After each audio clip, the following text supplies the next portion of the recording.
今日嘅第4場嘅短講，主題係紅樹林作為澳門環境挑戰嘅自然解決方案。時間呢，大約會係20分鐘。咁我哋今日呢，非常榮幸邀請到呢聖若瑟大學科學及環境研究所嘅鄧嘉倫教授呢，為我哋進行分享嘅喎。Please welcome Professor Karen. Hello, good afternoon. I'm Karen from the University of St. Joseph, and I'm here to share with you our work related to how we use nature to address environmental issues. Like many cities in the world at the moment, Macau is facing a lot of environmental and social challenges. This includes, for example, flooding, plastic pollution, or other types of pollution. And also a lot of other issues related to climate change, leading to, for example, severe weather events. And as you can see here in the photo, flooding is really a very important or very relevant issue in this region because of the position of Macau. Not only in Macau, but also in the Greater Bay Area.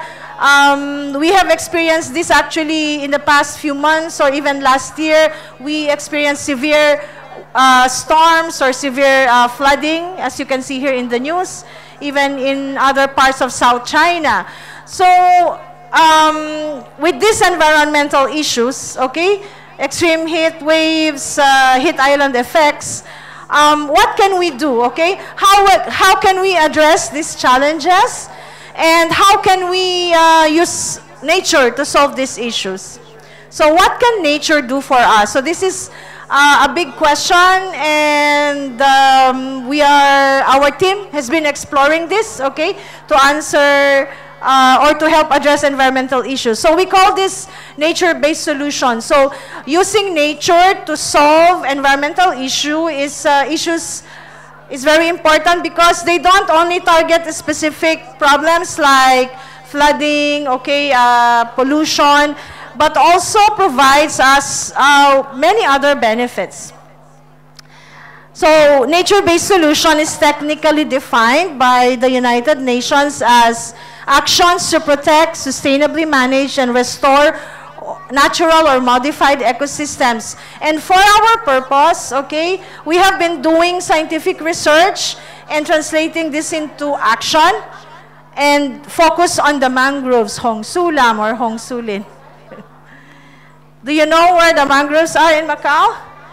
If not, then we are very willing to bring you there to organize field trips because we actually do this a lot with the community, with students, with the members of the public. Okay, so why are mangroves important? And this is very relevant to the United Nations Development Goals, okay? Mangroves, for one, is very important as sanctuary for biodiversity. Actually, the photos that you are looking at are photos of biodiversity in Macau. And this is relevant to, for example, SDG 14 and 15, life underwater and life on land. You can see here one of the endangered species, black-faced spoonbill. They are migratory birds. They usually come here in Macau, especially in the mangroves. You also have these mudskippers. I think this is part of the diet here because I can sometimes see them in the market. Again, photos of the black-faced spoonbill. But just to summarize, that mangrove forest really caters for biodiversity. And so this is very important for a city, you know, like Macau, highly urbanized. Aside from that, okay, if I think many of us consume, for example, seafood. We love seafood in this part of the world. And I would like to also emphasize that seafoods, or especially fisheries, is very much relevant to the mangroves because they provide, okay, a nursery for around 75% of the tropical fish species available. So maybe if you have lunch, if you had lunch today or will have dinner later, and you have fish, think about the mangroves. Now, one very important topic, of course, these days is climate change. So, mangroves are very important for climate change adaptation and mitigation for several reasons. And then, again, this is aligned to SDG 13. It's because of their ability to capture and store carbon much more than the plants on land, okay? The data here shows you that actually, see, mangroves sequesters the most carbon compared to a tropical forest or to other marine or tidal ecosystems. So they are really amazing. It's because of their unique conditions and unique architecture that enables them to capture carbon, okay? Very relevant for Macau is coastal protection. So mangroves can also help us protect our coastline. This is again relevant to SDG 13 and 11. They can protect the coastline because the special architecture of the mangroves serve as a natural barrier, like a green wall protecting our city from storm surge or flooding, for example. You can see here. And part of the research we're doing is actually simulating or doing experiments looking at how mangroves can attenuate waves, can reduce the height of the waves by doing experiments like this in the lab. So we have, like, for example, several pieces of mangroves, comparing them to more mangroves or less mangroves. Do they protect us more if there are more trees? Yes, the answer is yes. So that's why we have to protect the forest, okay, that is left in Macau in order to protect the city. This is just to show you some data, okay, that when you have more mangroves, the waves in the middle and after the mangrove is actually a lot less. Of course, the more trees, the better. And the more mature the trees are, also better. The baby mangroves cannot do much, okay? So we have to protect the mature mangroves. And this is an example also of what we do in the field. So we also try to measure waves in the mangrove forest, in the site, in situ, aside from the lab experiments that we do.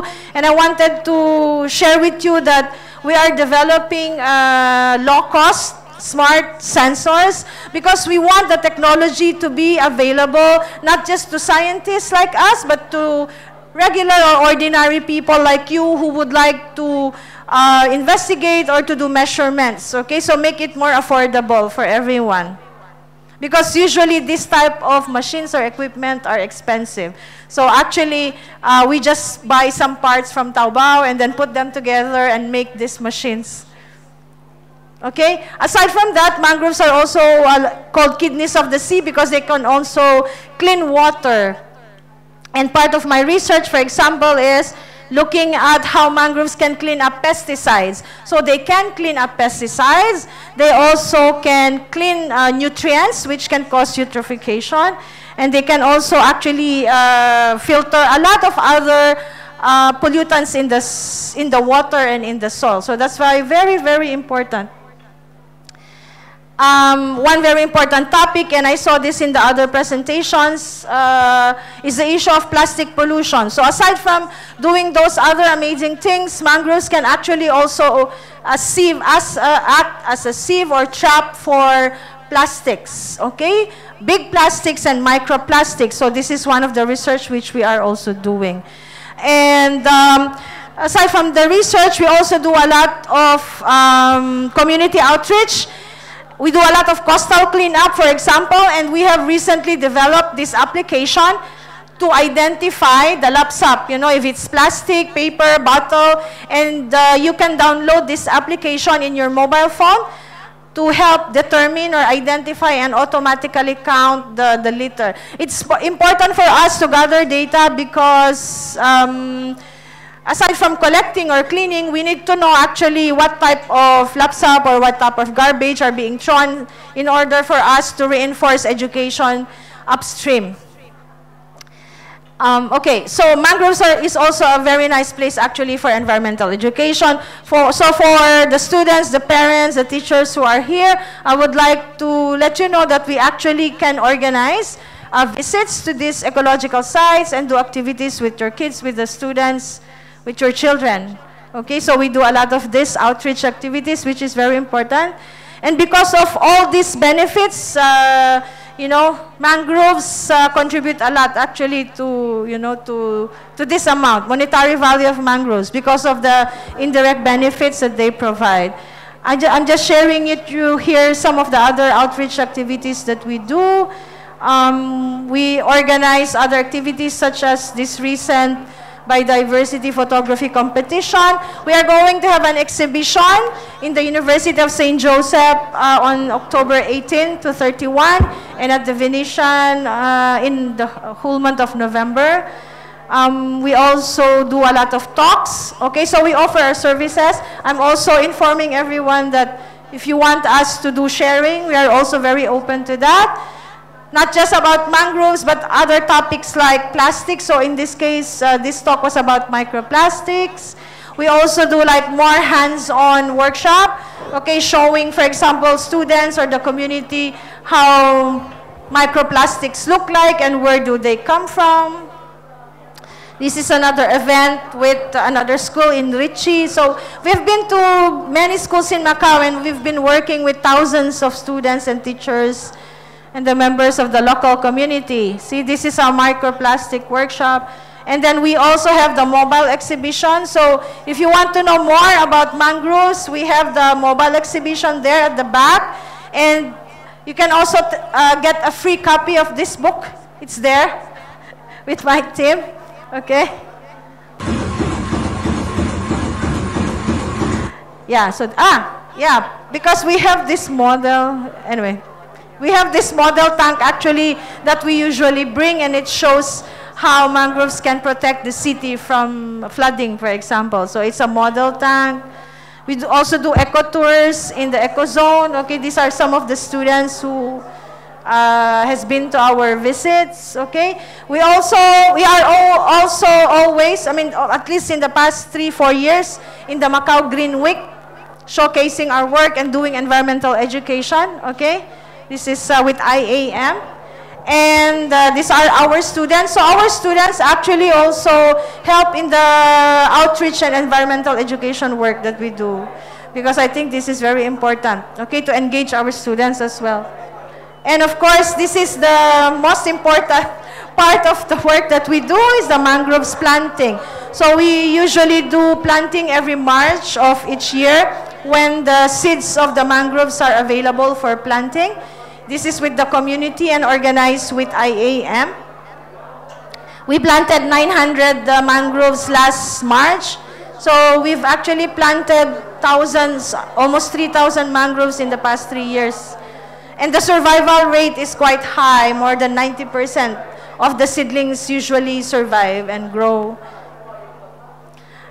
And yeah, we also have this project on the AI for food waste management in the university. So we do a lot of things, but just to summarize, it's very important that universities do research in order to help answer questions related to environmental issues, okay? So education and research drive change. This is very important. But collaboration is also very important, and that is the reason we are here, because we want to collaborate with the schools, with the industry, with other organizations, because I think all of us have the same target of, you know, helping address issues or challenges in our environment, okay? So that's why it's very important to work with the community.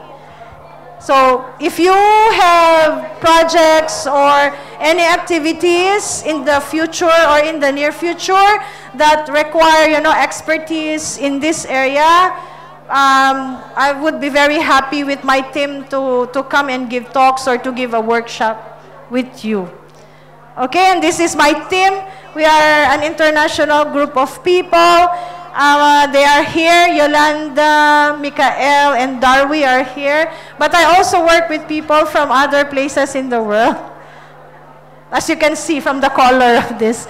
And you can also be a citizen scientist, because we also organize activities with, you know, with the community, and we call them citizen scientists. So ordinary people, students, parents, okay? And everyone can actually join because we have the same objective. Okay, thank you, CSC. Ngoy-sai.